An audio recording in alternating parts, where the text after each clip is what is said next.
Muito boa tarde, doutor Marcelo. Boa tarde, Paulo Vitor e Gabriel. Peço a gentileza de vocês iniciarem o vídeo e o áudio. Muito bem, Paulo Vitor já está conosco. Gabriel também já está conosco. Muito bom. Acredito que agora a conexão se estabilizou. E vamos dar hoje início ao nosso primeiro debate, formalmente. Primeiramente, desejar uma boa tarde a todos aqueles que vão participar hoje e aqueles que nos estão assistindo agora ao vivo pelo YouTube. Nós daremos início efetivo ao Fórum de Debate de Recursos Previdenciários Administrativos, na prática, um projeto que foi criado espontaneamente por alguns conselheiros para nós tratarmos dos temas mais relevantes e controversos do nosso dia a dia. Para quem ainda não teve a oportunidade de assistir o nosso encontro anterior, onde nós apresentamos o projeto, convido a ver o vídeo que está disponível no canal do YouTube, e lá vocês terão maiores informações sobre quem é que participa, quais são os temas que nós estamos prevendo daqui para frente. E como nós já dissemos na apresentação do projeto, o nosso objetivo não é fornecer uma aula de direito previdenciário, mas sim temos uma plataforma para poder debatermos assuntos mais problemáticos que nos deparam aí no nosso dia a dia de conselheiro. E o objetivo não é uma disputa, não é disputarmos quem vai ser o dono da tese vencedora ao final desse debate, mas sim julgar luz e trazer informações novas que muitos conselheiros não têm, para que, no final, cada um consiga tirar suas próprias conclusões. Tendo em vista que o decreto 10.410, agora do dia 30 de junho, ele é muito recente e ainda não está sedimentado, nem na jurisprudência, nem na doutrina, e muito menos no Conselho, nós vamos deixar para tratar no futuro próximo, quando já houver uma consolidação. Dando início hoje ao nosso debate específico, eu tenho aqui comigo hoje os colegas debatedores Gabriel Ribeiro, da 4ª Junta da Bahia, e também o Paulo Vitor Nazário Serman, da 16ª Junta do Paraná. O doutor Gabriel, além dele ser meu fiel companheiro nesse projeto, ele é embaixador de Cristo, casado com a Lorena, pai de 2 filhos, baiano, nordestino com orgulho, conselheiro da 4ª Junta Recursal, lá da Bahia, advogado, pós-graduado em Direito Público e em Prática Previdenciária. Nós temos aqui conosco hoje também o Dr. Paulo Vitor Nazário, advogado, pós-graduado e professor em Direito Previdenciário há mais de 10 anos, atuou por 7 anos no INSS, já assumiu função como supervisor de perícias médicas e gerente de agência da Previdência Social. Ele também é conselheiro há 8 anos, atualmente presidente substituto da composição adjunta da 16ª Junta de Recursos do Paraná, inclusive já tendo sido presidente da CAGE, no sul do Brasil. Para completar nosso time hoje aqui, nós temos a honra de receber também o Dr. Marcelo Bócio, mestre e doutor em Direito Previdenciário pela PUC de São Paulo, professor titular do mestrado acadêmico em Direito das Relações Sociais e Trabalhistas, titular nas disciplinas de Seguridade Social do Centro Universitário do Distrito Federal, ex-professor e coordenador de cursos jurídicos pela rede LFG, nos anos de 2005 a 2015, coordenador da pós-graduação. E eu vou pedir licença ao doutor Marcelo para me eximir de citar o nome das instituições de Madrid e de Milão, nas quais ele possui titulação como pós-doutor, o que eu corro o sério risco de não pronunciar os nomes adequadamente, mas desde já fica o registro aqui. Além dos títulos acadêmicos, o doutor Marcelo também é autor de diversas obras em diversas editoras e atualmente é o nosso presidente no Conselho de Recursos da Previdência Social. O doutor Marcelo nos procurou ontem, no final do dia, e pediu para fazer uma participação no encontro de hoje. Doutor Marcelo, muito bem-vindo ao senhor, obrigado por prestigiar esse projeto. Saiba que a sua participação engrandece substancialmente o nosso fórum e tenha certeza que o nosso objetivo principal é dar mais conhecimento aos colegas para gerar ainda mais qualidade no trabalho. Uma boa tarde novamente para você, doutor Marcelo, e fique à vontade. Boa tarde, doutor Wilson Fontoura, nosso conselheiro da 27ª Junta de Recursos Espírito Santo, organizador, juntamente com o doutor Gabriel Ribeiro, da 4ª Junta da Bahia. Cumprimento ambos com bastante afinco, porque parabenizo por esse evento, esse primeiro fórum de debate entre conselheiros e unidades julgadoras, do CRPS, algo muito importante que nós façamos. Parabenizo também e cumprimento o doutor Paulo Vitor, da 16ª Junta de Recursos, acho que é da primeira composição adjunta, não é isso? Que agora se efetiva como primeira composição adjunta da 16ª, conseguimos aí mudar o sistema, não era tão simples quanto apenas trocar números, né, de 2 para 1, mas efetivamente conseguimos, já foi publicado. Agora a primeira composição efetivamente é da 16ª Junta, é um prazer muito grande estar com todos vocês. E cumprimento também aqui os presidentes de unidades julgadoras que estão assistindo, os demais conselheiros de governo, os classistas, servidores do CRPS. Me dirijo a vocês com muito orgulho, com muita satisfação. Tenho orgulho de estar à frente do Conselho de Recursos da Previdência Social, porque é simplesmente uma casa fantástica, uma família muito, muito competente, muito batalhadora, muito estudiosa, muito diligente, e graças a Deus, nós do Conselho de Recursos da Previdência Social, e se você está nos assistindo pelo YouTube, vai poder presenciar isso ao longo dos debates. Vou tomar aqui só 5 minutos deles para não perder mais tempo. Vim aqui só abrir, temas maravilhosos vão ser debatidos, mas o Conselho de Recursos da Previdência Social trabalha de noite, quando eu falo Conselho, somos todos nós, trabalha de noite em prol de melhoria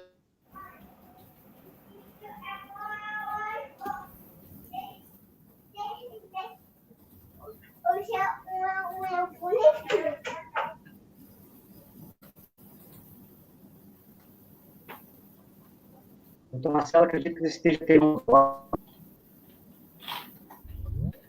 Doutor Marcelo,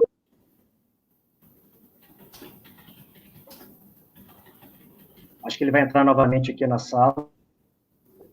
Vocês estão me ouvindo perfeitamente, Paulo, Vitor e Gabriel? Perfeitamente. Acredito que o doutor Marcelo Rossi tenha tido algum problema de conexão. Vamos esperar voltar rapidamente aqui.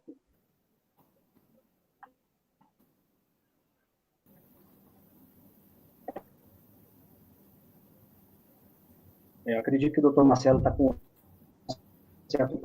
Vamos ver se ele vai entrar.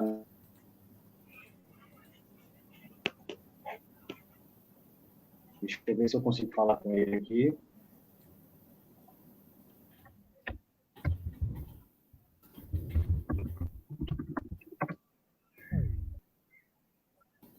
Bem, vamos fazer o seguinte, o doutor Marcelo deve estar com algum problema de conexão local, e eu vou dar continuidade aqui à nossa programação. Então, logo o doutor Marcelo retorne, eu abrirei espaço novamente para que ele possa fazer as apresentações e possa se manifestar adequadamente, sem problema. Para aqueles que estão nos ouvindo agora e nos assistindo pelo YouTube, eu informo que o debate de hoje será relacionado à matéria de perícias médicas, um tema trazido pelo Gabriel Ribeiro. Eu vou solicitar tanto ao doutor Gabriel Ribeiro como ao doutor Paulo Vitor que eles não se estendam excessivamente nos assuntos, para que nós não corramos o risco de deixar outros tópicos de lado. Eu sei que não será possível nós esgotarmos os assuntos de hoje e possivelmente poderemos tratá-lo no futuro próximo, desde que haja uma demanda para isso. Eu informo ainda aos espectadores do YouTube que o debate terá um prazo aproximado de 1 hora e nós vamos reservar a parte final do debate para as perguntas feitas no chat do YouTube, desde que essas perguntas estejam relacionadas aos tópicos aqui discutidos. Como o doutor Marcelo ainda não retornou, eu vou passar a palavra para o Gabriel Ribeiro, que foi o responsável por trazer esse tema, e ele vai nos dizer por que ele entende que esse tema é relevante e por que ele pensou em trazê-lo logo na abertura dos nossos debates. Gabriel, por favor. Perfeito. Feito já as apresentações, né, e deixando até os agradecimentos para a final, eu quero chamar a atenção de alguns dados que me assustaram, né, e hoje nessa mistura, né, do Nordeste com o Sul, né, nesse sotaque diferente, nós vamos poder tratar um pouquinho sobre esses temas. Segundo o CNJ, né, em 2018, houve um total de 1.300.000 casos novos na Justiça Federal relacionados ao auxílio-doença e a aposentadoria por invalidez. Né? Conforme informações, né, que eu obtive da CGT, entre 2017 e 2019, houve um total de 1.335.609 processos, recursos, né, recebidos no CRPS relacionados ao auxílio doença previdenciário B31, como nós chamamos, né? Só em 2019 foi quase 50% desse número, né? E me chama a atenção de que foram julgados, né, deste total, né, deste 1.300.000, mais de 1.300.000, né, em cada ano, né, naturalmente, foram julgados um total de 339.281 recursos, ou seja, durante esses 3 anos ficou um passivo acumulado de quase 1 milhão de processos, né? É fato, né, para nós que atuamos dentro de um conselho, que os benefícios por incapacidade são o nosso novo gargalo, e eu inicio, né, fazendo a pergunta para o doutor Paulo Vitor. Como conselheiros, como é que nós podemos dar uma maior vazão a esses processos de benefício por incapacidade? Boa tarde a todos. Olá, doutor Wilson, doutor Gabriel, doutor Marcelo, e um olá especial a todos os nossos ouvintes. O colega começou uma pergunta difícil, né? Como fazer para dar vazão? Como que nós podemos fazer? Bom, o primeiro passo é nós olharmos para o segurado, para a pessoa que está ali. O segurado ele tem tido muita dificuldade de conseguir protocolar o recurso. Os poucos que conseguem fazer pelo meu INSS ou outros que são assistidos por advogados, mal conseguem juntar os atestados médicos. Né? Quando eu trabalhava em agência, muitos segurados me perguntavam se tinha que levar documentos médicos na perícia. Eles ainda achavam que nós vivíamos no tempo do INPS. Então, quando o segurado pega um recurso e não junta documentos médicos, não é porque ele não quer, porque ele não tem, ou porque ele está tentando burlar o sistema. É porque ele não sabe. E não só que não sabe que tem que juntar atestados, ele não sabe como juntar atestados. Nós estamos vivendo uma época em que o recurso é protocolado sem razões recursais. E aí você olha o sistema pergunta para o segurado: o senhor quer juntar razões recursais? Sim ou não? A pessoa, sim, será que eu junto? O que são razões recursais? Então, nós temos que olhar para o segurado, tá? Antes de olharmos para o processo, e entender que quem está por trás daquilo. Então, eu acho que o primeiro passo que nós temos que fazer para dar vazão é isso, é olhar para a pessoa. O segundo passo, o doutor Marcelo tem feito um trabalho excelente, inclusive com a criação de gabinete de crise de diligência, com o WhatsApp Business. O decreto novo agora de 2020 autoriza, sem deixar dúvidas, que o segurado junte documentos sem a autenticação. E se houver dúvidas, daí sim exige essa autenticação. Então, nós temos que utilizar dessas ferramentas. Eu entendo que nós, conselheiros, nós todos, temos que entender que nós temos que pôr a mão na massa. Nós temos que começar a usar o gabinete de crises, talvez um ou outro até intimar o próprio segurado por e-mail, dar um jeito para orientar aquela pessoa, para cumprir aquilo que a lei determina e trazer os atestados médicos. E então submetê-los à PMF. Perfeito. Gostei da resposta e aproveito, inclusive, para compartilhar a minha experiência pessoal e até para ouvir a sua, que com certeza, como alguém que inclusive auxiliou na própria implantação do e-recursos, vai conhecer alguns segredos aí para nos ajudar. Eu costumo trabalhar com o que eu chamo de 4 pontas. Eu trabalho com os processos mais antigos, os retornos de diligência, os processos com mais dias em curso, e procuro ter esse olhar sensível que o colega chamou a atenção, que de fato a gente tem que ter para os benefícios por incapacidade, porque eles têm uma urgência maior, né? Dentro dessa sua própria experiência, né, nesse gabinete de crise que o colega também está trabalhando, como é que nós podemos otimizar essa análise? Existe algum tipo de fluxo? Existe uma técnica que a gente possa usar nessa análise desses benefícios por incapacidade? Olha, não tem uma técnica específica. O que nós temos que fazer é nos debruçar em cada caso e entender a dificuldade que o segurado está tendo. Uma vez que entenda a dificuldade que o segurado está tendo, as soluções vão surgindo. Eu sugeri, por exemplo, utilizar o nosso e-mail institucional, né, o @previdência, e começar a ter um contato maior com as pessoas, com os advogados, cumprir aquilo que está lá no artigo 194 da Constituição, que é agir de forma integrada com a iniciativa privada. Eu acho que o Conselho está caminhando nesse sentido, né? Agora, são barreiras, mas, como eu falei, são instrumentos, mas você tem que colocar a mão na massa nesse sentido. Perfeito. E qual o Gabriel sugere, tem algum fluxo que tem adotado? Existe até um guia prático que nós vamos até tratar no próximo encontro, que ele visa exatamente nós tratarmos essas possibilidades de análise administrativa dos pedidos, já que alguns pedidos sequer há necessidade da gente encaminhar para a perícia médica. São casos que nós temos como analisar, às vezes por questão de carência, às vezes por uma possibilidade de prorrogação administrativa, conforme a lei autoriza. Então, esses mecanismos acabam facilitando muito. E existe, né, um ponto que nós sabemos, né, e vem até um ponto que para mim é extremamente importante. Nós sabemos que o parágrafo 7, eu vou só interromper, porque como assim nós havíamos assumido, vamos passar a palavra ao doutor Marcelo, e a gente retorna. Não quero atrapalhar, obrigado, doutor Gabriel, quero atrapalhar, só desejar boas-vindas para vocês, bom evento. Ia falar bastante coisas aqui sobre inovações do Conselho, mas vai ficar para outra hora, porque, infelizmente, vocês já começaram o trabalho, e eu não sei se meu computador não se deu muito bem com esse Jitsi Meet, estava caindo toda hora, tive até que reinstalar o Google, mas um bom evento para vocês, para todos vocês, boas discussões, bons debates, e nos falamos na próxima oportunidade. Muito obrigado. Obrigado, doutor Marcelo. Nós sabemos que o parágrafo 7º do artigo 53 do Regimento Interno, ele trata dos casos em que, em se tratando de matéria exclusivamente médica, há necessidade de se ouvir a assessoria técnica.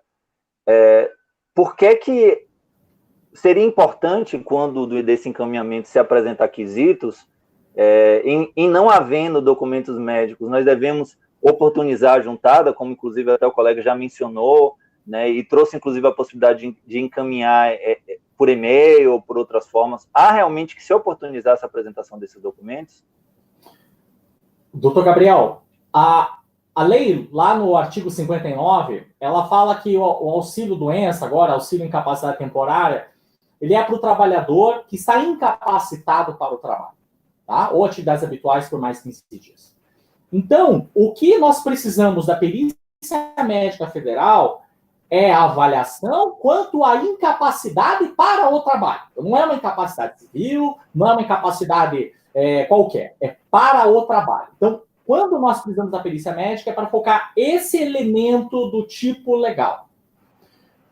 Muito bem. O regimento impôs a nós o dever, né? Tanto é que a redação fala deverá ser ouvida, mas quando a matéria for exclusivamente médica. E quando é exclusivamente médica? Quando é um auxílio-doença? Não. É quando o objeto do recurso for a incapacidade. A incapacidade para o trabalho. Até porque nós não somos médicos, né? Não temos como atestar se a pessoa está ou não está incapaz para o trabalho que ela exerce. Né? Imagina uma pessoa com epilepsia. Né? Está incapaz ou não está? Não sei. Se for para o trabalho de babá, eu acho que está incapaz. Eu não contrataria uma babá com epilepsia. Então, ao meu ver, como leigo, há incapacidade, mas precisa de um médico para verificar se a pessoa está tomando os medicamentos adequados, qual é a situação dela. Então, como o regimento impõe, tem que ter o laudo. Agora, uma coisa que nós temos que entender não quer dizer que o recurso que veio para nós tem que encaminhar para a perícia. Como o Gabriel colocou, se for carência, se for qualidade de segurado, na maior parte dos casos, não. A não ser que se discuta uma data do início da incapacidade, pode ser ou não. Mas, enfim, agora, muitas vezes o segurado teve o benefício cessado por limite médico, deu entrada num novo benefício num prazo aí de 60 dias, no novo benefício houve exame médico pericial feito pela Perícia Médica Federal que constatou uma nova incapacidade laborativa. Ora, se for a mesma doença na redação do decreto anterior ou o mesmo motivo, como diz agora no novo decreto, cabe o restabelecimento do benefício anterior, descontando os dias trabalhados. Para essa conclusão, você precisa de análise da perícia. Isso nós podemos, mas é porque nós já temos 2 laudos. Então, assim, é necessário? Eu entendo que esse dispositivo do regimento é para impedir que o conselheiro conclua pela incapacidade laborativa. Até porque isso, conforme a própria lei determina, isso, a lei do artigo 160 do decreto, isso é prerrogativa da carreira do perito médico federal, não nossa. Entendo que o regimento deva ser lido dessa forma. Perfeito. Eu queria pedir para o colega Wilson colocar o caso F do PDF que eu pedi para que ele pudesse abrir, se for possível, claro. E queria mencionar o seguinte, tem um princípio muito importante na nossa atuação que a gente não pode deixar de lado, que é o princípio da verdade material. Então, considerando a questão da verdade material, se há uma alegação de incapacidade, nós vemos, inclusive, recurso da parte dizendo que possui documentos e esses documentos não se encontram no processo, eu entendo que dentro desse princípio da verdade material é o nosso dever, né? E me chama a atenção, eu vi recentemente uma palestra de um PMF, e ele dizia o seguinte, mais importante do que o quesito são os documentos médicos. E eu concordo com ele, e eu imagino que ele fala isso da própria experiência, e percebo muitas vezes dos pedidos de análise médica, muitas vezes os médicos, os PMF, pelo menos a impressão que eu tenho, eles sequer leem aquilo que nós estamos colocando no despacho, eles se atêm à análise de documentos médicos. E no próprio laudo, eu vou ler aqui, e chama atenção quando a gente vê o laudo como ele se encontra hoje no SISEC, ele tem um elemento que pergunta o seguinte, foram apresentados novos elementos? A gente vê que na própria perícia está sendo dado uma importância para a apresentação desses documentos, né? Então, é um cuidado que eu vejo que, naturalmente, a gente precisa ter dessa análise. Eu não sei se o colega Wilson... Desculpe, pode continuar, colega. Pode continuar, colega. Então, não, eu concordo contigo, concordo, mas eu vou deixar o colega Wilson se manifestar, depois eu... Ele vai ter... Wilson, não sei se você vai conseguir colocar o documento, mas eu vou ler aqui, não tem problema, eu leio. É uma perícia médica que eu fiz um destaque, que diz o seguinte, perícia realizada no dia tal, analisou a documentação médica apresentada e não constatou incapacidade para a função declarada. Requerente apresenta neste recurso relatório médico datado do período tal, com novas informações que devem ser avaliadas em novo exame pericial. Né? Essa perícia me chamou a atenção, porque o perito ele diz o seguinte, tem novos documentos, mas eu não tenho nada a ver com eles não, vai para uma nova perícia. E muito pelo contrário, né? Da nossa prática nós sabemos que se houver a constatação de uma moléstia, mesmo que diferente daquela que gerou a concessão do benefício, é dever do perito avaliar, porque como o colega muito bem colocou, e eu acho que o decreto ele veio fazer algo que já deveria, trocando o nome de auxílio-doença para auxílio por incapacidade, porque o que nós estamos analisando é incapacidade, não importa qual é a que a gente chama de data técnica na fixada, né? Importa se há constatação ou não da própria incapacidade. Não sei se o colega quer fazer algum comentário, se eu poderia passar para outro assunto. Eu concordo contigo, Gabriel, concordo sim. O segundo problema que eu queria trazer, né, sanado essa primeira parte, né, já que o nosso tema é curto, e eu sei que a gente teria muitas coisas para falar, é que nós tivemos algumas alterações. Né? Nós sabemos, né, e o próprio decreto ele reproduz, que compete privativamente ao cargo de perito médico, a realização de exames médico-periciais para concessão e manutenção de benefícios e outras atividades médico-periciais. E nós sabemos que recentemente houve uma alteração do ATM, que antigamente era chamado de ATM, para se tornar agora o perito médico da Previdência Social, né, que passou a ser separado, né, ele passou a ser integrante de carreira e passou a integrar um quadro próprio no Ministério da Economia. E eu pergunto ao colega se essa alteração, para o nosso próprio trabalho como conselheiro, dentro da própria realidade do processo administrativo previdenciário, se ela gera alguma alteração prática. Sim, meu querido, sim. Essa eu vou até dar uma respirada, gera uma alteração profunda. Porque, em resumo, a competência do Conselho é fazer o controle jurisdicional das decisões do INSS, hoje com o FAP, relacionado ao Ministério da Economia, e a compensação previdenciária. Tá? Mas, basicamente, da decisão do INSS. Então, quando o INSS elaborava o laudo médico pericial, nós muitas vezes declarávamos a nulidade do laudo, várias juntas faziam isso, tá? Porque ela não era um laudo motivado, não expunha as razões fáticas e jurídicas, eram laudos bizarros, tá? Horríveis e detestáveis. Como muitos que o colega alertou, eu até quero mostrar um aqui, que esse é atual, não é nem antigo do INSS. Tá? Deixa eu ver se eu consigo mostrar aqui. Daqui a pouquinho eu consigo aqui. O Jitsi é fácil conseguir, mas enfim, agora. Mas o que acontece? Com a mudança dos peritos médicos da estrutura do INSS indo para uma subsecretaria própria de Perícia Médica Federal, vinculada à Secretaria de Previdência, eles saíram da administração indireta e foram para a direta. Isso muda completamente. Por quê? Porque nós não temos competência para anular um laudo, declarar ilegalidade de um ato ministerial, porque é um ato administrativo de um órgão vinculado ao Ministério. Esse é o meu entendimento. É diferente da decisão do INSS. Então, qual é o problema que eu me deparo hoje? Laudos que, ao meu ver, são totalmente ilegais, tá? Muito ilegais, onde o que eu consigo fazer hoje como conselheiro é apontar, exigir que se cumpra a resolução do Conselho Federal de Medicina, que é responder os quesitos, que é expor de forma clara, é exigir que se cumpra a lei da carreira médico-pericial. É a lei aqui que eu estava puxando agora há pouco, é a lei que diz que deve emitir parecer conclusivo quanto à incapacidade laboral. Parágrafo 3º do artigo 30 da lei, não é nem decreto, da lei 11.907 de 2009. Então eu tenho devolvido para a perícia para apontar, olha, faça desse jeito, tá?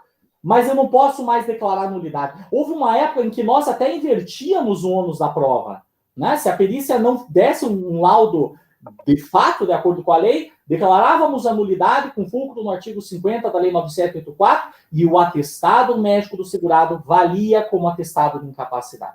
Então, assim, das mudanças legislativas que nós temos tido nos últimos 5 anos, o que eu tenho visto é que cada vez mais os conselheiros estão amarrados a laudos periciais. Está cada vez mais difícil nos desvincular. E aí é meu entendimento. O que resta para mim hoje, diante de uma flagrante ilegalidade, é devolver para a perícia médica, para o federal, para que reanalise em conformidade com a legislação número tal.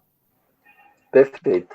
Eu acho interessante pontuar isso, e se o colega, inclusive, quiser abrir o arquivo, não tem problema nenhum enquanto eu falo, que, de fato, a gente vê que essa alteração ela gerou uma separação da PMF, do INSS, gerou uma maior independência.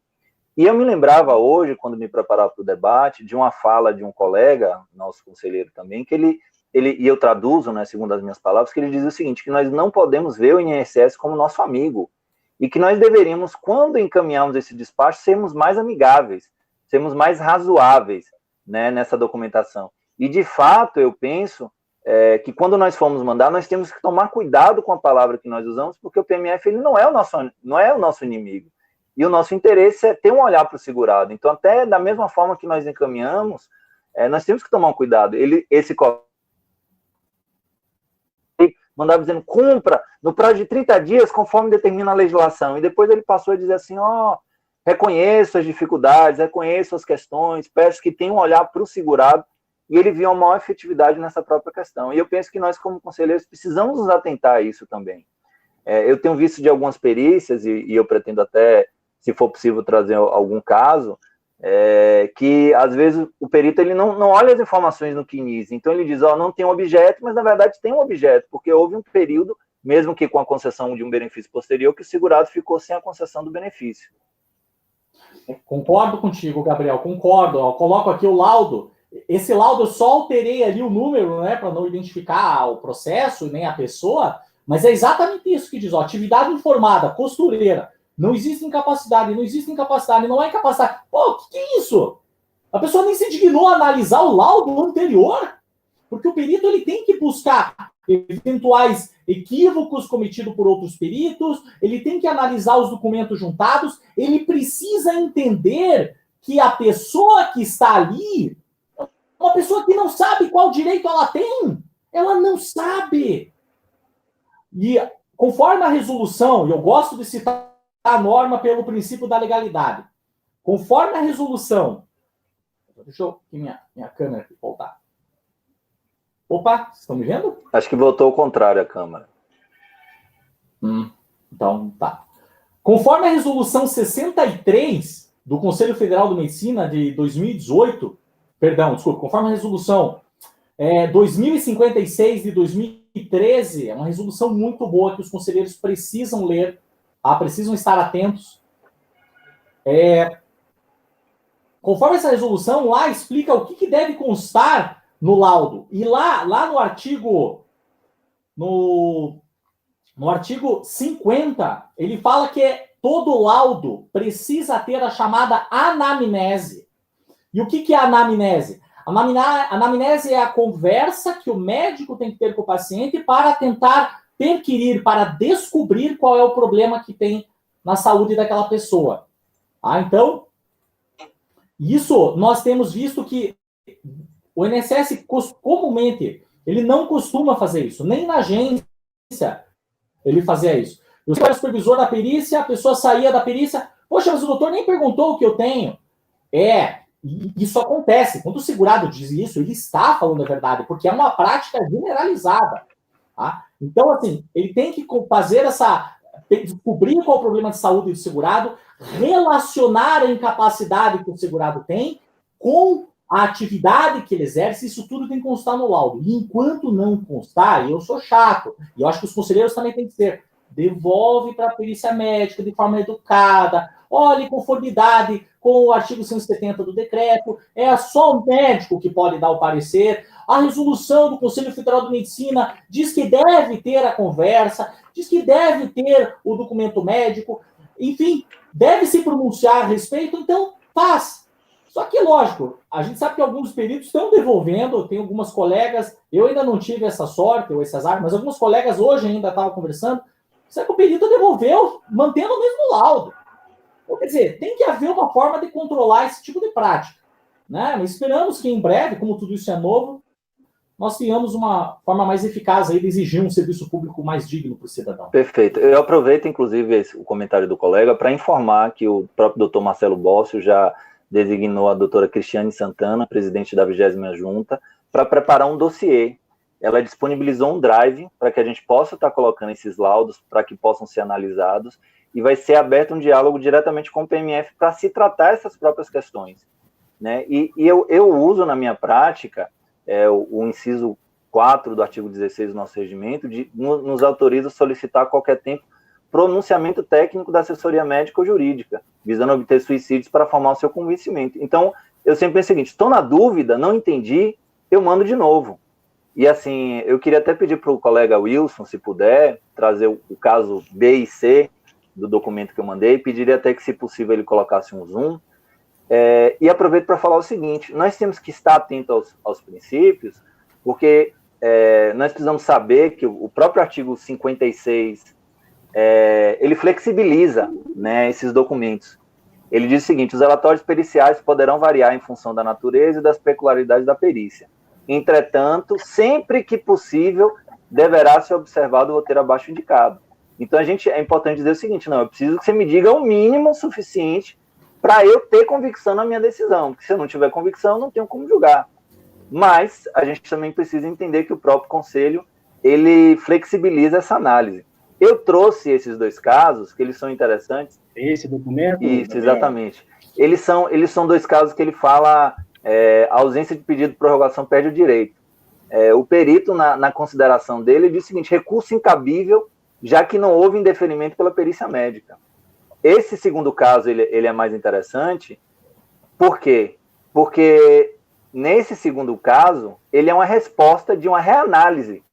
O perito, ele trouxe essa alegação de perda do objeto e ele fez uma nova análise e entendeu que na nova análise, de fato, ele faria direito ao benefício. Eu não fiz nada demais, não disse...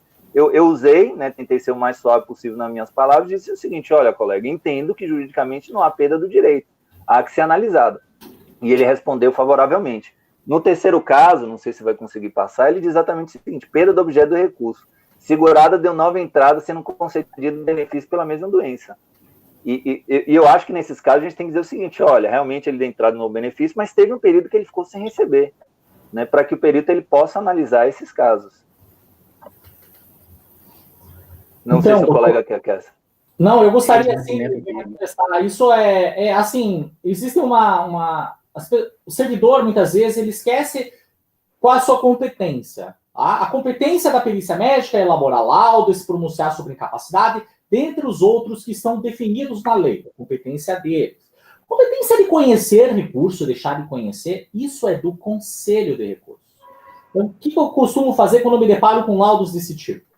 Tá? Se ele coloca lá que a banda Queen é a melhor banda do mundo, que o recurso não deve ser conhecido, seja lá o que for, que não é atribuição dele, mas é indiferente para o processo, desde que o laudo esteja fundamentado, desde que ele se pronuncie sobre a existência ou não da incapacidade laborativa, data do início da incapacidade, data da sua cessação, se o laudo tiver os outros elementos, para mim é suficiente. Não vou retornar para a Perícia Médica Federal, ainda que ele fale bobagens. Lógico, tem bobagens, né? Como, por exemplo, segurada veio na perícia com decote, provavelmente querendo interferir no resultado. Aí isso é caso de realmente pedir abertura de um processo administrativo disciplinar, porque ele desviou demais a finalidade, podendo até causar danos à administração. Mas, se a conclusão pericial, como o colega mostrou, é de que o recurso não deva ser conhecido, não, isso não é competência da perícia médica. Nem o INSS, com toda a envergadura que tem, com toda a sua importância, pode fazer isso. Quiçá o perito. Então, a perícia médica deve entender que ela deve cumprir aquilo que está na sua competência. Perfeito.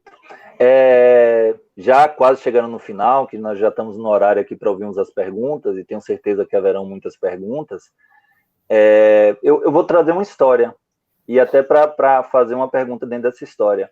A presidente da minha junta, Daci Borges, ela conta que no início da carreira dela no CRPS, ela recebeu um jornalista indignado com a carta de comunicação de decisão. O que é que estava escrito na carta de comunicação? Que a DIB entrou na DER e que o segurado não ia receber o benefício por conta disso. E o jornalista foi revoltado, mas como é que pode falar uma linguagem dessa? Que absurdo é esse? Né? Naturalmente, a gente sabe que e a realidade que a gente vê é que muitos segurados sequer, muitos segurados, muitos advogados, muitas partes, não têm acesso aos termos do lado médico, do que é que o perito ele consignou, do que é que o perito trouxe.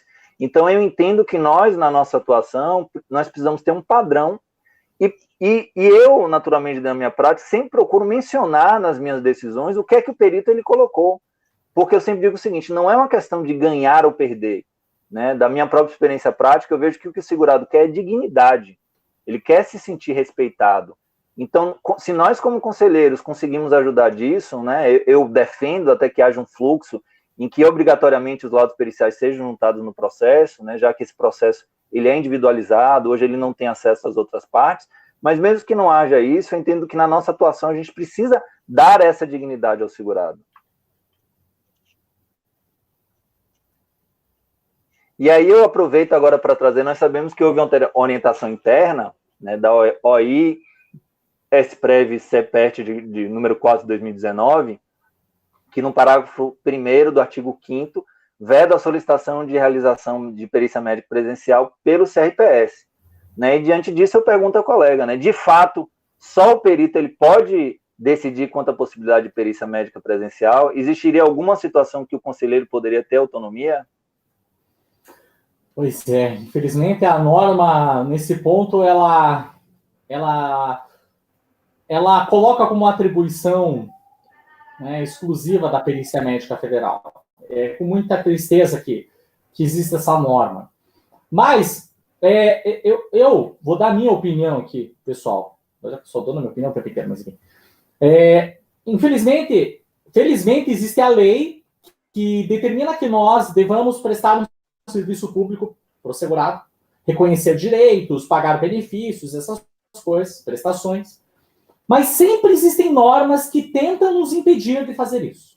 Né? Então, quando eu trabalhava no INSS, tinha a situação em que o benefício da pessoa cessava e o INSS, não sei que mente maligna, criou uma regra dizendo que o segurado tinha que esperar 30 dias para pedir uma consequência. Quer dizer, ele está tentando impedir a prestação de serviço público. É uma norma que é literalmente contra a lei. Ela desvirtua a finalidade da administração. Aí começou a criar essa norma. O que acontece?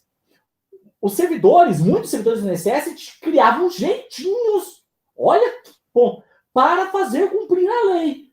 criava um NIT, novo NIT do segurado, para requerer o auxílio-doença, e daí marcar a perícia, porque daí o sistema entende que são pessoas diferentes. Depois que marcava a perícia, o servidor unificava os NITs para que tudo ficasse certo. Não foi uma ilegalidade que o servidor cometeu, mas ele estava tentando dar um jeito para resolver, para cumprir a sua finalidade. Então, esse tipo de norma, né, que infelizmente só o perito médico pode solicitar perícia médica, quer dizer, para que isso? Uma norma esdrúxula, né? Uma norma que não deveria existir. Mas o que isso vai fazer? Vai fazer com que as pessoas que estão tentando sobreviver, porque quando eu falo para olhar para o segurado, é para lembrar que essas pessoas são pessoas que estão doentes, que não conseguem ingressar no mercado de trabalho porque a empresa rejeita elas. Elas estão para pagar. A irmã já emprestou R$500 para pagar a conta de luz, vai vencer de novo. Ela está mandando currículo, ela não consegue por causa da doença, do problema da perna que ela tem, da artrite. Ela está tentando sobreviver do jeito que dá. Entendeu? Esse público, eles estão lutando. Eu lembro que eu era supervisor da perícia médica, o rapaz tinha feito perícia com todos os peritos da agência, e todos deram o contrário, porque quando um dá o contrário, todos vão seguindo. Ele foi em outra agência. Na outra agência, o perito foi favorável, mandou restabelecer o anterior, depois de 1 ano e pouco, e pagar todos os atrasados. Então, essas pessoas, elas estão buscando e elas vão encontrar. E eu já dou aqui de plano, o que eu falo é voltado para o segurado. O que fazer? Tá? Se você teve o benefício cessado por limite médico, entre com recurso administrativo. Junte o prontuário médico, todos os atestados médicos, junta e dê um jeito. Guarda isso, juntar prontuário médico, porque lá tem todo o teu histórico. Junte isso. E dê entrada no novo auxílio-doença. Porque no novo benefício, você será submetido a uma perícia médica ou por análise de documento ou presencial, não sei, onde haverá um novo laudo e a perícia médica federal, nos casos em que tem um segundo laudo favorável, tende a pagar o período entre benefícios. Então, o que nos resta a fazer é tentar dar um jeito para fazer cumprir a lei e pagar a prestação a quem tem direito. Perfeito. Eu faço aqui minha última colocação antes da gente ir para as perguntas, que foi algo até recente que me chamou a atenção. Eu imagino que o colega já tenha tido acesso. Houve uma recente resolução do CNJ disciplinando sobre as questões da telemedicina, né? E houve um conflito, não sei se o colega teve acesso, da Associação Brasileira de Psiquiatria, que amparada em um dos princípios da resolução, né, e aqui eu menciono até para quem quiser ler, que diz o seguinte: é fundamental nos procedimentos presenciais a observância do princípio, né, ver e registrar, de forma que o lado pericial possa ser objeto de análise futura sempre que necessário. E a Associação Brasileira de Psiquiatria diz o seguinte: olha, no nosso caso, que são análises psiquiátricas, nós não vemos como se fazer telemedicina. E eles pediam que essas análises fossem presenciais diante desse próprio caso.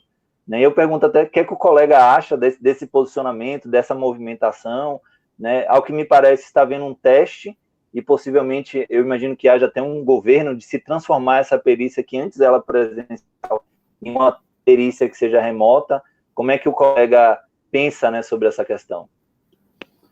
Olha, eu acredito que essa própria pandemia ela veio acelerar vários fatores. Assim, no meu ponto de vista, não vai voltar a ser como foi um dia. Tá? Não vai. O Instituto Online veio, a ideia das perícias de fato sejam virtualizadas, né? A maioria delas, inclusive esse próprio princípio, ver e registrar, é um princípio médico, e aí todos os conselheiros recomendam que leiam a resolução do Conselho Federal que fala sobre a elaboração do laudo, que fala que o perito vê, percebe, ele deve registrar isso, mas esse registro não é mais no meio papel. Tá? Esse embate que houve é porque as perícias médicas virtuais, elas podem sim ser vistas e registradas. Tá? Então, é o futuro. E eu acredito que o INSS não faça mais perícia médica presencial em todos os casos, vai ser reduzido. No entanto, o ser humano é um ser muito complexo. Nós não somos só corpo, nós somos alma. E a psiquiatria que estuda os desvios comportamentais, tem lá as suas particularidades, né? Leitura do rosto, a pessoa faz assim, sei lá o quê. Isso depende, de fato, de uma análise diferenciada. Então, talvez esse tipo de perícia não seja virtual, talvez tenha que ser presencial, ou talvez tenhamos que confiar no laudo, no atestado do médico psiquiatra. Não sei aonde isso vai estar. Mas eu sei de uma coisa. O problema é que nós vivemos, a nossa realidade é muito pior do que essa vivenciada pelo CNJ. Porque nós temos na perícia médica federal diversos peritos que não são especialistas. Ou os que são especialistas numa área e analisam outra. Então, por exemplo, quando eu era gerente de Campo Largo, eu tinha uma médica perita, né? Hoje perita médica, ela era oftalmologista. É a especialidade dela. Então, às vezes, dava problema de que o laudo dela era contrário para uma situação de ortopedia. Ao passo que um ortopedista olhava aquilo e... Não, isso aqui é incapaz. A gente já se viu. Não.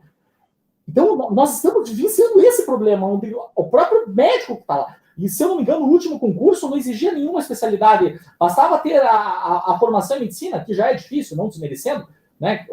Seria o clínico geral. Mas eu acredito que deveria haver uma especialização da perícia médica. Ou seja, já está muito à frente nesse sentido. Então, havendo especialização, e sim, a virtualização, ela é algo que nós temos isso. Eu estou pensando como vai ser a JA virtual, mas ainda será. Mas isso é para o próximo debate. Não, perfeito. Eu gostaria, e eu chamo a atenção, de que nós temos bons peritos, né? Eu até separei casos de boas perícias, que eu gostaria também de chamar a atenção. Ressalto que os peritos médicos não são nossos inimigos, muito pelo contrário, eles contribuem. Eu lembro da experiência quando os peritos estavam lotados na junta, era algo extremamente enriquecedor você poder falar diretamente com o perito, tirar dúvidas dele, ensinar e mostrar. E eu chamo a atenção de que, às vezes, esse pedido de reanálise, né, esse direito que se tem de análise de um novo médico, ele é importante para se esclarecer os fatos. Acho que o nosso olhar, sobretudo, e é o que eu aprendi na vida, a gente nunca deve levar nada para o lado pessoal, e, em segundo lugar, ter um olhar atento ao segurado. Se ele tiver o direito, que a gente possa fazer de tudo para ser um agente de justiça social. Né? Eu não vou terminar aqui, vou ter meus agradecimentos ainda, mas quero passar a palavra para o colega Wilson. Não sei se alguém teve alguma pergunta, quer compartilhar conosco. Né? Temos perguntas. É muito grande o assunto, não tem como encerrar. Né? Para mim enfim, vou deixar o agradecimento, não vou fazer nenhum comentário sobre o colega Paulo Vitor, não. Vou deixar para o final. Pode falar, colega Wilson. Vocês terão a oportunidade de se manifestar no final. Eu vou apresentar aqui, eu vou ver em quanto tempo a gente consegue responder. Chegaram algumas perguntas e vou repassá-las para os colegas e vamos ver quantas a gente consegue responder. Aquelas que a gente não conseguir, eu sugiro que sejam encaminhadas depois para os e-mails dos colegas. Se os colegas quiserem gravar vídeos complementares das perguntas, depois, no final, eu faço a edição e complemento nesse vídeo aqui que vai ficar disponível no YouTube. A primeira pergunta, eu vou tomar a liberdade de me antecipar aos colegas que já usaram o chat do YouTube, e ela está relacionada ao primeiro subtema apresentado no debate de hoje, em relação a essa questão do gargalo. Nós sabemos que, apesar da perícia hoje e todo o processo ser eletrônico, existem falhas na tramitação e o processo, muitas vezes, ele acaba demorando, a perícia acaba demorando a ser realizada. Em razão dessas demoras, foram ajuizadas ações civis públicas no Paraná, que é a área do Paulo Vitor, e também no Rio Grande do Sul, visando a implementação de um auxílio-doença, por exemplo, caso a perícia demore mais de 45 dias. E a minha pergunta para vocês é o seguinte: como vocês entendem, pela aplicação desse direito concedido ao segurado, se futuramente a perícia detectar que não tem capacidade? Como que fica o prejuízo ao erário, caso esse auxílio-doença seja implementado sem que haja, de fato, a incapacidade? Paulo Vitor, por favor. Eu entendo o seguinte, que o ato administrativo ele tem como presunção a veracidade. Se tem como presunção a veracidade, então a administração pública tem que agir com base numa prova. E é uma prova que ela tem que constituir. Então, o exame médico-pericial é um meio probatório da própria administração. E ela deve ser eficiente. Isso está lá no artigo 37 da Constituição. Então, tem que ser eficiente e tem que produzir a prova. Agora, a administração demora para produzir a prova, levava-se na época 6 meses para fazer a perícia, e a dona Inês com a luz vencendo, o locador exigindo o imóvel de volta, a irmã não tem mais dinheiro para emprestar, a criança que não tem mais como pagar a van, e os problemas delas estão ali. Né? E, assim, mais do que justo é a administração adiantar o pagamento, já que é ineficiente. Quando se tornar eficiente, então rediscute-se a norma. Agora, o prejuízo ao erário, é melhor que haja o prejuízo ao erário, com base na norma, do que o prejuízo à dona Inês, que tem a criança para cuidar e etc. Então, assim, eu, sinceramente, acho que isso tem que existir para que a administração seja mais eficiente. Porque se não houver esse ônus para a administração, ela vai largar a perícia para 1 ano e o segurado que pule cambalhota no sinaleiro, jogando fogo para cima atrás de dinheiro. Perfeito. Concordo. Pode, colega. Nós temos aqui vou passar direto para o chat aqui. Nós temos a pergunta, Danilo Bila, conselheiro da primeira composição adjunta, da 13ª Junta Recursal, e ele questiona o seguinte: essa questão de convocação do segurado para apresentação de novos elementos, novos documentos médicos, está gerando um dilema de como proceder quando não se consegue contactar o segurado. O que vocês pensam sobre isso? Eu vou me adiantar na resposta. O que eu comecei a fazer nessa situação? É achar o e-mail do segurado no Quinis e disparar e-mail pedindo que apresente por e-mail @previdência, e-mail institucional, tudo bonitinho. Fiz até um modelinho. Poucos respondem. Alguns respondem ainda dizendo assim, não devo apresentar nada por e-mail, pode ser de spam, alguma coisa assim. Então, quer dizer, nós estamos nos deparando com uma realidade difícil. E até para o segurado mesmo, uma questão de insegurança, vai mandar atestado médico, né? Pode ser um spam, alguma coisa assim. Eu cheguei até a ligar para um ou outro segurado, do meu celular, pegar o telefone e ligar. Aí eu vi que não adianta também, não dá certo, pessoaliza demais, e não é essa a ideia. Mas é que na gana, assim, de tentar ajudar, enfim, me excedi e acabou. Não faço mais. Confesso os pecados. Com certeza. Mas segue por e-mail, né? Mas é difícil, confesso que é difícil.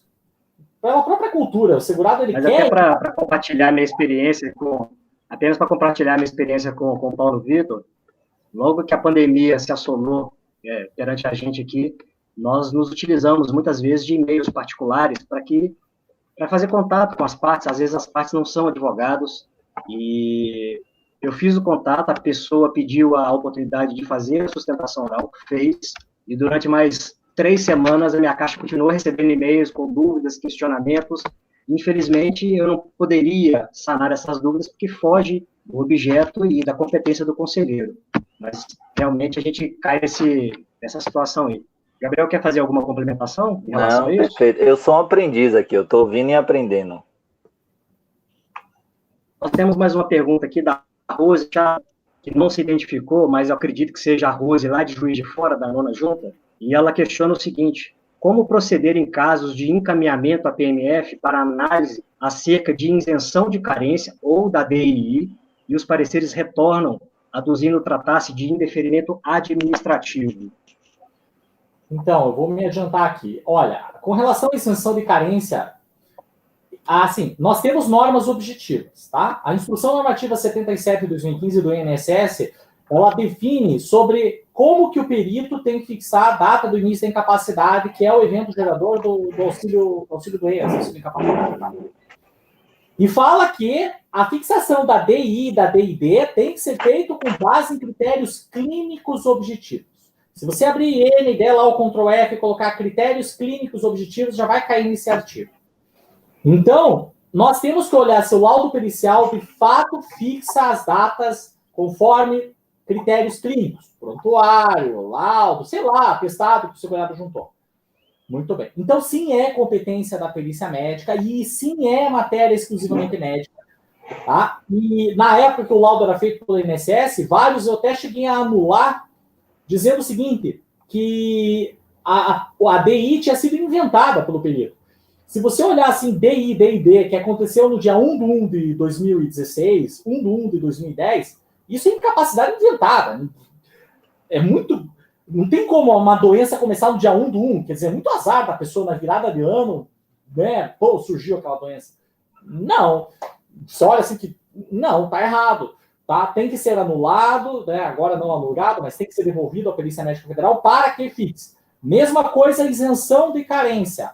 O decreto novo, ele recoloca de novo todas as doenças que isentam de carência. Neoplasia maligna, tuberculose ativa, hanseníase. Então, assim, é importante primeiro o conselheiro ter conhecimento de que isso de fato isenta de carência. Tá? Tem que ter. São 10, 12 doenças. E você olha assim, que é tudo, você vê que é tudo umas coisas assim bem... Pô, neoplasia maligna é uma doença difícil. É claro que isenta de carência. AIDS, é claro que isenta de carência. Né? Mas a gente tem que dizer ao perito, forçar o perito a se pronunciar a respeito. Agora, tem casos que você bate o olho, você sabe que não isenta de carência. Né? Sei lá, foge agora o nome de uma doença, enxaqueca. Enxaqueca não é doença, mas enfim. Imagina uma doença aí qualquer. Se não tá ali, não isenta, cara. Sim, eu já tive bastante. Então, mas eu acho que é caso de... Se você vê que é caso de isentar de carência, devolve para o perito. Olha, pronuncia-se de novo, porque pelo que consta aqui no decreto, o artigo tal, isenta de carência. Deixa eu passar para a próxima aqui. Cadê o Gabriel? Tá por aí? Gabriel nos ouve? Estou por aqui. Estou atento, estou aprendendo aqui. Algo a acrescentar, Gabriel? Não, perfeito. Eu penso que é isso mesmo. A gente tinha até um caso de uma perícia que eu queria exatamente mostrar, que é dentro dessa realidade, mas eu sempre digo o seguinte, na dúvida, eu tenho buscado me utilizar do inciso 4º do artigo 16 do nosso regimento para pedir uma reanálise médica.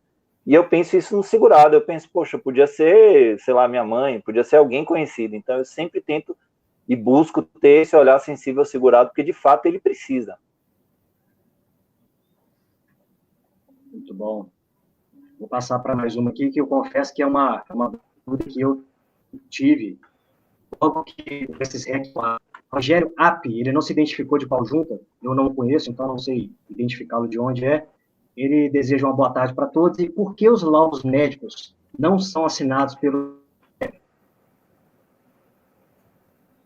Perdão, não entendi. Por que não são assinados? Vocês já conseguiram me ouvir? Assinados nos laudos médicos não tem a assinatura dos PME, a identificação de quem é que está promovendo o laudo médico dentro do documento. A gente consegue ver pelos andamentos do SISREC, mas a gente não consegue ver no documento quem foi que o produziu. Eu acho o seguinte, isso decorre tanto do princípio da impessoalidade, da responsabilidade objetiva do Estado, tá? E principalmente por causa da teoria do órgão. A decisão não é do perito, a decisão é da Perícia Médica Federal. É a mesma coisa a decisão da nossa junta. Tá? Mas a relatora que decidiu. Não foi a relatora que decidiu.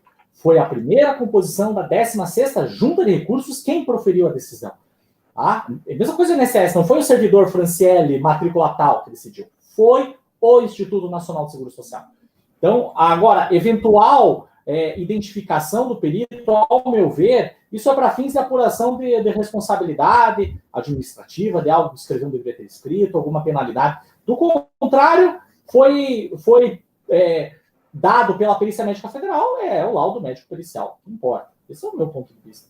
Em nome do órgão, né? E não em nome do profissional em si. É a decisão do órgão que importa nesse caso. Exatamente. Né? Eu aproveito, inclusive, para dizer que eu tenho boas impressões, porque a alteração do decreto, né, 3.048, ele trouxe a possibilidade de análise biopsicossocial no caso de pensão por morte. Eu espero e confio que futuramente também a gente possa ter esse olhar diferenciado para as questões de incapacidade, sejam temporárias ou sejam permanentes, porque de fato precisa. E vejo que o decreto fez uma alteração necessária, até porque o auxílio ele não é concedido pela doença, ele é concedido pela incapacidade, né? E é importante sempre deixar isso claro, que doença e incapacidade são coisas diferentes. A pessoa pode estar doente, mas não está incapacitada. Concordo, Gabriel. Vamos passar para mais uma aqui, que eu vou pedir autorização da doutora Daiane Fogaça, é advogada, até questionei se ela era de alguma junta, ela disse que não, que ela é advogada. Ela fez uma pergunta genérica em nome do Conselho, perguntando qual seria a postura do Conselho mas eu vou pedir licença para ela para fazer a modificação da pergunta, porque seria muita pretensão da nossa parte responder em nome do Conselho. Então, eu vou passar a pergunta para os nossos palestrantes de hoje, para que eles digam qual a opinião dele. Ela diz que está recorrendo dos indeferimentos de antecipação do auxílio-doença. E ela questiona qual é o posicionamento do Conselho, mas eu passo para vocês. Qual é o posicionamento que vocês terão quando se depararem com indeferimentos do pedido de tutela antecipada? Eu acho que a doutora deve estar falando da antecipação do pagamento do auxílio-doença antes da realização da perícia médica. Olha, eu não recebi nenhum recurso. A pergunta dela não foi muito clara, a pergunta dela foi bem concisa, igual como eu passei para vocês. Estou recorrendo dos indeferimentos de antecipação. Como o CRPS vai se posicionar? Tá, eu vou te falar assim, eu ainda não recebi nenhum recurso, mas eu já sei como eu vou me posicionar. É assim, existe a norma, a medida provisória foi convertida em lei, existem outras normas regulamentares que dizem quais são os requisitos. Se eu tiver cumprido os requisitos, o recurso é para ser provido. Tá? Cumprir os requisitos legais, os requisitos normativos, deve ser concedida o retroativo. Isso é certo. Agora, não cumprir algum requisito, tem que ver qual requisito não foi cumprido. O INSS, não sei se vai avisar ou não. Talvez avise, talvez não. Vamos esperar ainda para ver como vai ser esse processo.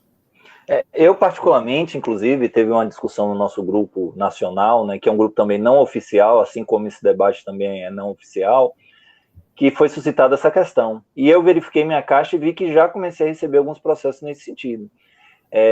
Para mim, a causa ainda não é madura. Eu acredito que o próprio Conselho deve se posicionar através de alguma norma, através de algum posicionamento. Mas eu penso o seguinte, do que eu entendi da própria norma em vigor, ela diz o seguinte, olha, eu vou conceder a antecipação. No caso de não entender pela antecipação, eu vou realizar uma perícia presencial para que se possa avaliar a existência ou não de incapacidade. O problema aí que existe é que, primeiro, não existe uma confirmação de quando serão reiniciadas essa própria perícia presencial. Em segundo lugar, uma perícia recursal ela pode ter um entendimento diferente. E me parece que, em alguns casos, se alegue que seja uma decisão incidental, como é a justificação administrativa, que seja uma decisão definitiva, porque se entra no mérito e diz não tem carência, não tem qualidade de segurado, para mim a matéria ela já está posta em julgamento pelo Conselho. Mas como é algo novo, necessariamente a gente vai ter que se debruçar e ter um olhar atento ao segurado, como o Conselho sempre tem buscado ter, respeitando, claro, o princípio da legalidade, que nós temos que seguir naturalmente as leis. Prezado, vou fazer só mais uma última pergunta, porque já são 5h05, e a gente teve um pequeno atraso em relação ao início da transmissão, com a queda do Dr. Marcelo, então estou fazendo essa compensação, e apenas destacando aqui para a nossa colega, a Tássia Regina, ela está questionando aqui em relação à análise de processos de auxílio-doença quando não tem razões recursais. Tássia, esse aí é um dos temas que serão abordados no tópico específico, exatamente como proceder quando os recursos chegarem sem as razões recursais. Então, vou deixar essa pergunta sua registrada para que a gente possa fazer no tópico específico sobre esse tema. Mas a última pergunta que eu queria para os colegas, recebida aqui pela nossa colega Ivanilde Arruda, e ela disse o seguinte: recebi um retorno de PMF alegando que a análise presencial é a principal ferramenta do perito e que é impossível concluir pela existência de incapacidade, apenas examinando documentos. Vale salientar que o perito não requereu agendamento de perícia presencial. O laudo é completamente inconclusivo. Como devemos proceder? Pois é, 2 abacaxis grandes aí, hein?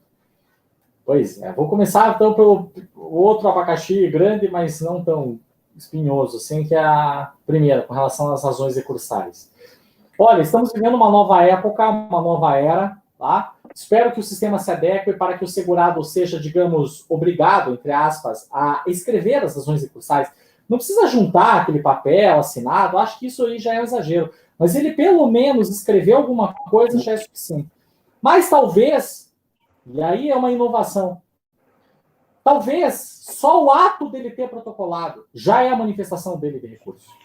Tá? Ele quer que seja reanalisado, porque o recurso ele decorre do poder de tutela que o Ministério da Economia tem sobre o INSS. Se o INSS não cumpre sua função de gestor do regime geral, o cidadão recorre para o Ministério, para o Conselho de Recursos, e essa competência é avocada para o Conselho. Então, uma vez que ele chegou e manifestou, eu quero, ainda que seja um clique, reanalise. Tá? Para mim, isso já é um pedido de recurso e é, sim, para ser reanalisado. Tá? Não conhecer por falta de razões recursais ou devolver, eu acho que isso é muito agressivo. Até porque, como eu disse, o segurado manifestou o interesse de análise do recurso, porque protocolou. Tá? A dificuldade maior não é as razões ou não ter as razões recursais, é não ter os documentos necessários, porque ele não juntou. Tá? Então, minha opinião, no que der para intimar o segurado, intime. Não deu, não prejudique o recurso. Tá? Veja se dá para analisar, analisa se tem algum erro do INSS, analisa os novos documentos que foram juntados, dá para corrigir, porque o erro do INSS é muito evidente, julgue. Tá? Não dá, isso é uma opinião, pelo amor de Deus. Tá? Não dizer, o professor Paulo Vitor falou que é para julgar. Não, falei, estou dando minha opinião. Opinião, pelo amor de Deus. Deu para julgar, julgue. Não deu, manda um e-mail para o segurado do e-mail institucional, olha, apresente mais documentos, etc. Tá? Ou manda para o gabinete de diligência de crise também, manda lá, olha, precisa de mais documentos. Mas assim, adotar meu posicionamento em série, que não tem razões recursais, então baixa em diligência, eu acho isso extremamente agressivo. Eu vou complementar o que o colega está dizendo. Esse tópico será abordado num dia específico, nós vamos tratar só sobre as questões de como analisar processo administrativo sem razões recursais. A pergunta que a colega tinha feito aqui... Desculpa, Wilson, lhe interromper. Eu tenho um caso aqui que eu ia trazer e acabei não trazendo, que eu vou ler a consideração no lado pericial. O perito ele diz o seguinte: em tratamento psiquiátrico, ele traz aqui as CIDs, e aí menciona, sem contudo fundamentar os motivos e impedimentos de retorno ao trabalho, importantes no sentido de aumentar a autoestima e facilitar a adesão a tratamentos subsequentes, não havendo justificativo para retificar a decisão pericial anterior.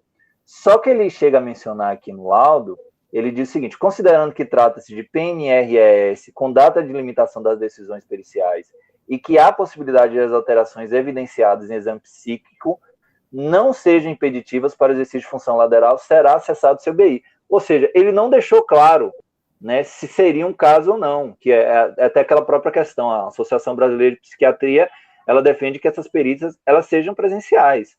Esse caso especificamente, eu fiz um pedido de reanálise, o perito entendeu que não, não cabe perícia presencial.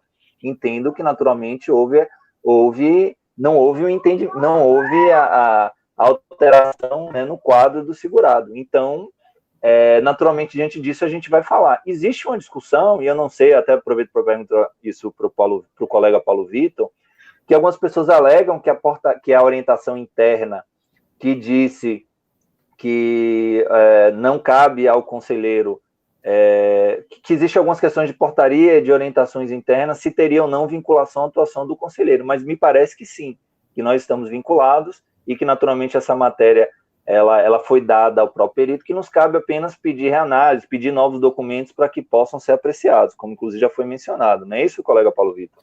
Todos os atos normativos ministeriais, todos, inclusive da Secretaria do Perícia Médico Federal, eles nos vinculam. As normas que não nos vinculam são as normas do INSS, da autarquia INSS. A instrução normativa, a orientação interna do INSS não nos vinculam mesmo. Agora, do Ministério e hoje da Perícia Médica Federal, vincula sim. Tá? Não tem o que questionar. Está lá, gosta, não gosta, é aquilo. Tinha uma outra pergunta ali, eram 2 abacaxis. Um era do laudo e o segundo abacaxi era um abacaxi problema. Qual que era mesmo? Era em relação a quando o laudo ele é inconclusivo. Quando o perito diz que é necessária a realização, quando ele diz que apenas a perícia presencial é que é possível para sanar o problema, porque uma análise documental não é satisfatória, mas o próprio perito ele não conclui, no seu parecer, que está pedindo a realização de uma nova perícia. Então, como proceder? Eu até me adianta pedir esclarecimentos, né? Exatamente. Devolver para o perito e dizer, olha, conforme a resolução número tal, que eu não tenho aqui na cabeça, cabe a Perícia Médica Federal solicitar a perícia médica presencial. Então, que retifique ou ratifique o entendimento. Tem que devolver, porque às vezes o perito também não está sabendo de tudo. Gabriel? Não, perfeito. Eu acho que é exatamente isso. Eu reforço, inclusive, o que o colega falou, da importância de se juntar a documentos médicos, que se dê um jeito, que se encontre uma forma, até porque no nosso conselho, o regimento interno autoriza juntada praticamente 30 minutos antes da sessão. Então, assim, juntando a parte, naturalmente a gente vai ter que se debruçar, vai ter que fazer uma análise, vai ter que eventualmente encaminhar para o perito e verificar a própria situação. Até porque, como eu disse, nós atuamos dentro do princípio da verdade material. Então, em havendo incapacidade, cabe a nós julgarmos, né, de acordo com a lei e com o direito.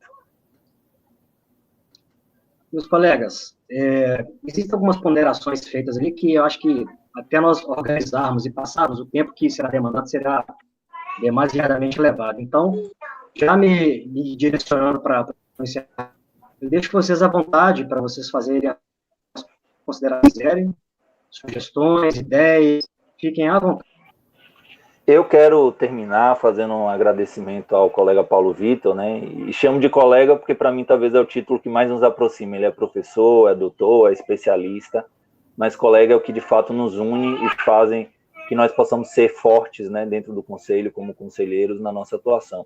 E quero fazer um agradecimento porque, mesmo eu tendo sido um privilegiado, já que peguei na minha graduação, eu cursei, né, a matéria de Direito Previdenciário, e tive uma professora, né, que foi a doutora Ana Carla Flacralossi, que estimulava a atuação administrativa. Quero agradecer especialmente pelo artigo que o colega escreveu junto com a nossa ex-colega de conselho, né, e hoje advogada, Ana Paula Fernandes.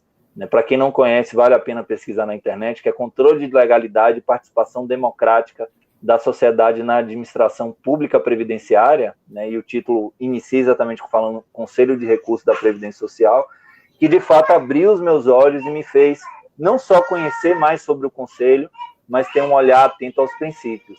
Eu agradeço ao colega Wilson por ter abraçado esse projeto, agradeço outros participantes, né, da comissão que nós criamos, e são pessoas que de fato têm feito com que esse projeto de fato possa existir, né? Menciono aqui o colega Elisete, da 18ª Junta, o colega Gabriel, da 2ª CAGE, a colega Rucilene, né, que os familiares estão passando por um momento difícil de saúde, né, no meio dessa pandemia, e nós temos orado, temos desejado que Deus possa continuar operando, né, sobre a vida dela e na família. A colega Tássia, né, da 22ª, que representou não só todas as regiões, mas tem nos colaborado. O colega Paulo Vitor fez um elogio dizendo que nunca viu uma organização como essa, não sei se exatamente foram essas palavras, mas eu digo que isso é resultado de um trabalho em conjunto. São várias cabeças trabalhando, buscando crescer, conhecer, aprender, e mais do que isso, ser agente de justiça social, que esse é o nosso papel e é o nosso dever. E assim eu termino a minha participação agradecendo, porque o privilégio é todo meu. Olha, que palavras lindas, doutor Gabriel. Olha, fico muito feliz com a forma como o senhor pensa, na sua preocupação com o segurado, no seu amor ao conselho, nesse teu espírito republicano. Fico muito feliz. E eu quero deixar meu agradecimento ao doutor Gabriel pelo convite que me foi feito, ao doutor Wilson, à minha noiva Juliana, que me ajudou demais em tudo, desde a iluminação, apoio emocional, consulta, dúvida. O que é isso? Fundamental. Agradecer aos colegas da minha junta, a doutora Bruna, a doutora Carolina, o doutor Heraldo, nosso presidente, todos os conselheiros que estamos assistindo. Vocês são extremamente importantes para o segurado. Lembre-se que o Conselho de Recursos é um canal de salvação do segurado. Então lembre-se que se eles estão pedindo é porque eles acreditam em nós. Então vamos abraçar isso. Quero agradecer a todos os advogados que estão nos assistindo. Lembrem-se, advogados, que vocês são a voz do segurado que não tem voz. Vocês são aqueles que descobrem o direito daquele que nem sabe que direito tem. Então, eu agradeço a todos os nossos ouvintes. Um forte abraço e valeu. Agradecer aos dois pelas brilhantes palavras e exposições que trouxeram aqui. Agradecer também ao doutor Marcelo Bosch, que infelizmente nós tivemos um problema técnico, mas eu tenho certeza que em breve nós vamos conseguir trazê-lo de forma adequada para que ele possa engrandecer ainda mais esse nosso projeto. Eu espero que para todo mundo que esteja nos assistindo tenha sido uma tarde bem produtiva assim como eu tenho certeza que foi para nós também, que participamos ativamente aqui na transmissão. Como eu disse no início, o nosso objetivo não é ter vencedores, o objetivo é sempre jogar luz nos temas para que nós consigamos crescer cada vez mais no nosso dia a dia. E eu convido a todos que estão nos assistindo aqui para que daqui a 15 dias voltarem ao canal. Nesse meio tempo, acredito que alguns vídeos sairão voltados a essa matéria. Mas eu convido a todos a voltarem ao canal daqui a 15 dias. Nós teremos um novo encontro nesse mesmo horário, às 16 horas, horário de Brasília. E as informações serão repassadas nas redes sociais de todos os participantes. Eu desejo uma boa tarde a todos vocês e muito obrigado pela adesão e pela participação.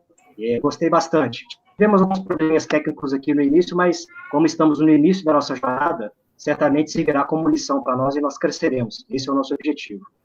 Muito obrigado a Paulo Vitor, Gabriel. Foi uma excelente tarde. Uma boa tarde para vocês e um excelente final de semana que já se aproxima aí. Muito obrigado. Obrigado. Tchau, tchau. Tchau. Obrigado.